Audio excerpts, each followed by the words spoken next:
खबर राजस्थान के जयपुर से है, जहां ग्राम पंचायत कानपुरा के शिंबूपुरा गांव में तालाब की भूमि पर कब्जा करने का मामला। भूमाफियाओं ने तालाब की भूमि पर कर रहे हैं कब्जा। तालाब को बचाने के लिए रात भर से ग्रामीण दे रहे धरना। भूमि को बचाने के लिए ग्रामीण बैठे हैं 20 दिन से धरने पर। ग्रामीणों ने मुख्यमंत्री से तहसीलदार को दिया ज्ञापन। भूमि का आवंटन पत्र खारिज कर भूमाफियाओं से मुक्त करवाने का दिया ज्ञापन। पहले इस तालाब की भूमि पर सरकारी योजनाओं के तहत किया जा चुका है विकास कार्य। कानपुरा सरपंच पति पर लगाए भूमाफियाओं से मिली भगत के आरोप। स्थानीय लोगों ने तालाब की भूमि को खुर्द-बुर्द करने का लगाया आरोप।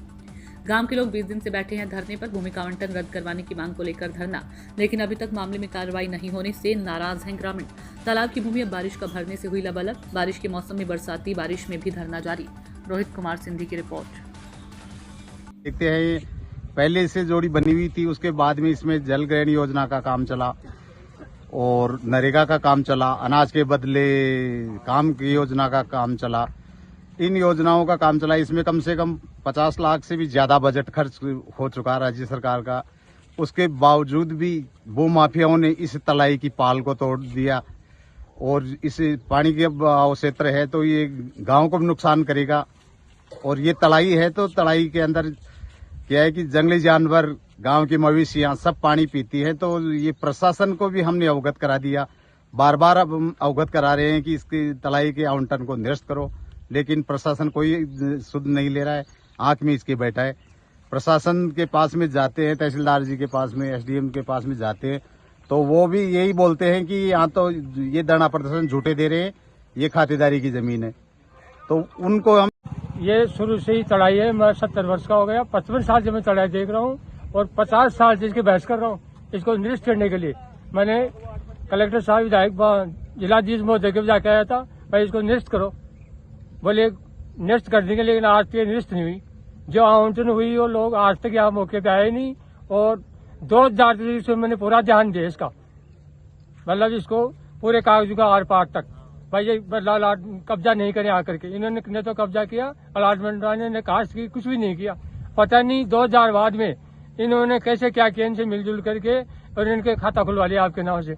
और मैं इसकी बहस करता रहा, कम से कम भी 50 साल हो गए मेरे को बहस करते। छिंतर के बाद में मैं बहस ही कर रहा हूँ, भाई ये आवंटन को निरस्त करो, लेकिन आज तक सुनवाई नहीं हुई। ये जोड़ी है, अनाज के बदले इसमें काम भी हुआ है और नरेगा का काम भी हुआ है, पिचिंग का कार्य भी हुआ है। 50-60 लाख रुपए सरकार के लगे भी हुए हैं, ट्यूबवेल बोरिंग भी बना हुआ है इसमें। और हमारा यही एक मांग है कि इसका आवंटन रद्द किया जाए।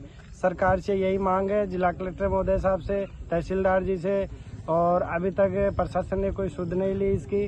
और मैं मीडिया के माध्यम से अवगत करवाना चाहूँगा कि इसके जल्दी से जल्दी संज्ञान ले और गांव वालों को आश्वासन प्रदान करें। कम थी उनको, उनके नाम अलॉट हुई थी ये जमीन, लेकिन अफसोस की बात है यहाँ पे कुछ तथाकथित भू माफियाओं ने लीगल तरीके से सेटलमेंट को लॉक करवाया पहले तो, फिर म्यूटेशन अपने नाम शिफ्ट करवा लिया, हमें पता नहीं चला। हमें जब पता चला तो यहाँ पे धरना प्रदर्शन किया गया प्राकृतिक इस धरोहर को बचाने के लिए।